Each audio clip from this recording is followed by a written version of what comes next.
The monk his man पुस्तक में कहा गया कि स्वामी विवेकानंद को एनिद्रा, मलेरिया, यकृत, लीवर, हाइपरटेंशन, चेचक, शुगर।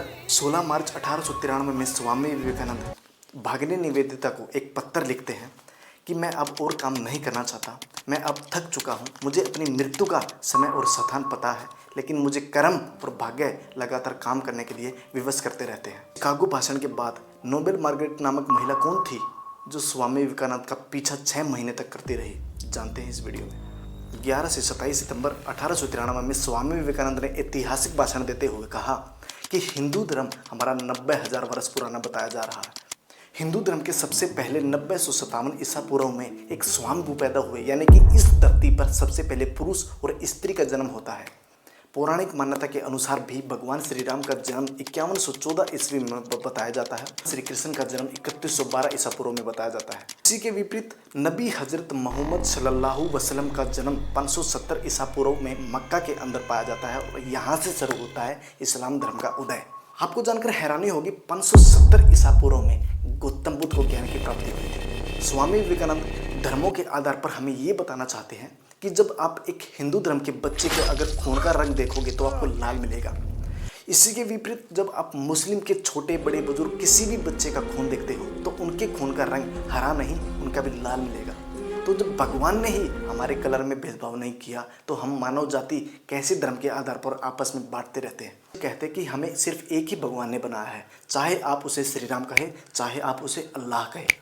विवेकानंद ने कहा, अगर मैं अपनी मातृभूमि भारत की बात करूं तो वहाँ 2 ही धर्म ऐसे हैं जो धार्मिक उन्नति की इकलौती उम्मीद है, हिंदू धर्म और इस्लाम धर्म। अगर हिंदू धर्म वेदांत मस्तिष्क है तो इस्लाम धर्म हमारा शरीर है। अगर धर्म के आधार पर आज हमें इस नफरत को उखाड़ फेंकना होगा।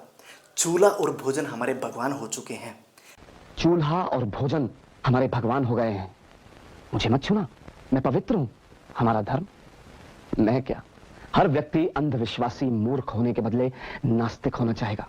तालियों की बौछार ऐसी हुई जैसे स्वामी विवेकानंद का अंतिम भाषण हो। भाषण देने के बाद स्वामी विवेकानंद के जीवन में एक बड़ा क्लाइमैक्स आता है। आयरलैंड के काउंटी टायरन में जन्मी मार्गरेट नोबेल एलिजाबेथ, क्योंकि स्वामी विवेकानंद का भाषण उनके दिल को छू जाता है और वह उनका पीछा करती रही और लगातार 6 महीने तक अपने शादी के सपने उनके साथ संजोती रही।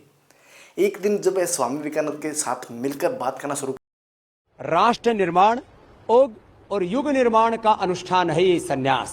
वह अपने देश और घर परिवार को छोड़ने का निर्णय ले लेती है और 19 मई 1895 को भारत में आकर वह भारत को अपना घर बना लेती है। और इसी के चलते स्वामी विवेकानंद ने 25 मई 1898 से उनका नाम बदलकर भगिनी निवेदिता कर देते हैं, जिसका अर्थ है समर्पण भाव, और उन्हें गौतम बुद्ध के करुणा पथ पर चलने की प्रेरणा देते हैं। आपने सुना होगा सीएम योगी आदित्यनाथ बहुत सारी जगह के नाम बदलते रहते हैं, आजमगढ़ को आर्यमगढ़, अलीगढ़ को हरिगढ़।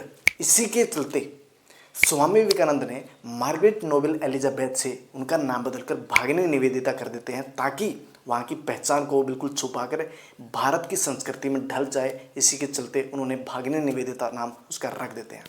और एक दिन ऐसा आता है कि स्वामी विवेकानंद के कहने पर वह अपने देश, धर्म, अपने लोग, अपने सब कुछ त्याग करके भारत में आकर उन्होंने साबित कर दिया कि गुरु और शिष्य की जोड़ी द्रोणाचार्य और एकलव्य से कम नहीं, कि किस तरह एकलव्य ने द्रोणाचार्य के कहने पर अपने दाहिने हाथ का अंगूठा काटकर उनके हाथों में समर्पित कर दिया था।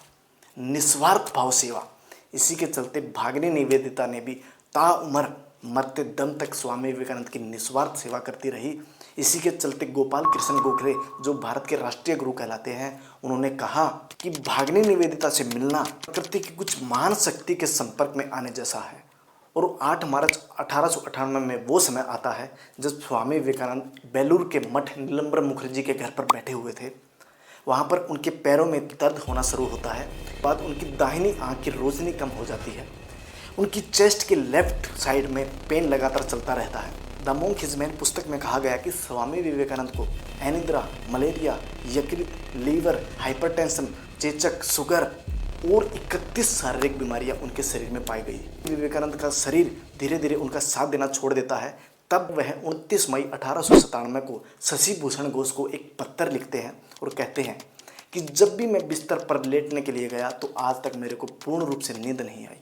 और इसी के चलते बंगाल में एक और भयानक बीमारी का जन्म होता है, प्लेग। स्वामी विवेकानंद अपनी शारीरिक शक्ति खो चुके थे, वह बिल्कुल थके थके रहना शुरू कर देते हैं, लेकिन वह अपने मन को मजबूत करके कलकत्ता वासियों के लिए उठते हैं और एक पत्र लिखते हैं जिसे प्लेग मैनिफेस्टो कहा जाता है कि मेरे प्रदेशवासियों, डर एक सबसे बड़ा पाप है। मानता हूं कि इस महामारी ने इस मानव जाति को कमजोर कर दिया है, लेकिन एक दिन ऐसा आता है कि कोलकाता वासियों को शांत करके स्वामी विवेकानंद बिल्कुल शारीरिक रूप से टूट जाते हैं और एक दिन जॉन पी फोक्स को एक पत्र लिखते हैं और कहते हैं, मुझे साहस और उत्साह पसंद है, लेकिन मेरे समाज को इसकी बेहद ज़्यादा ज़रूरत है।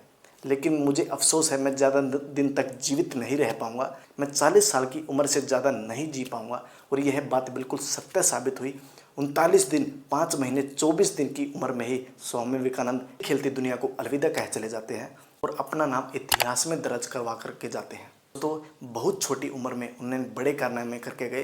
करीबन 100 कोट्स आज हमारे यूथ को दे करके गए हैं, जिसको हम फॉलो करके बहुत आगे तक जा सकते हैं।